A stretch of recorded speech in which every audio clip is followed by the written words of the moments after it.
علی، احمد اور سارہ 3 شرارتی بچے تھے۔ یہ ہر وقت کوئی نہ کوئی شرارت کا بہانہ ڈھونڈ ہی لیتے تھے۔ ایک دن یہ جنگل میں گئے اور انہوں نے دیکھا کہ وہاں ایک صندوق پڑا ہوا ہے۔ جیسے ہی انہوں نے صندوق کو کھولا تو اس کے اندر ایک خزانے کا نقشہ ملا۔ انہوں نے سوچا کیوں نہ اس خزانے کو دریافت کیا جائے۔ یہ ہر کام میں نڈر ہو کر اور بہادری سے کرتے تھے۔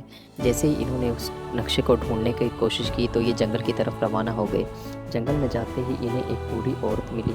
بوڑھی عورت نے انہیں خبردار کیا کہ دیکھو بچوں، تمہیں خزانہ مل سکتا ہے لیکن اس میں بہت خطرہ ہے۔ یہاں پہ جنگلی جانور ہیں، یہاں پر غفا ہے جس میں تم پھنس سکتے ہو۔ لیکن یہ تینوں بچے نہایت شرارتی تھے۔ انہوں نے اس بوڑھی عورت کی بات نہ مانی اور جنگل میں چلے گئے۔ انہوں نے جیسے ہی نقشے کو ڈھونڈا تو انہیں بہت سے خطرات کا سامنا کرنا پڑا، لیکن آخر انہوں نے نقشے کو ڈھونڈ لیا اور انہوں نے اپنے گاؤں کی بھلائی کے لیے اس خزانے کو استعمال کیا۔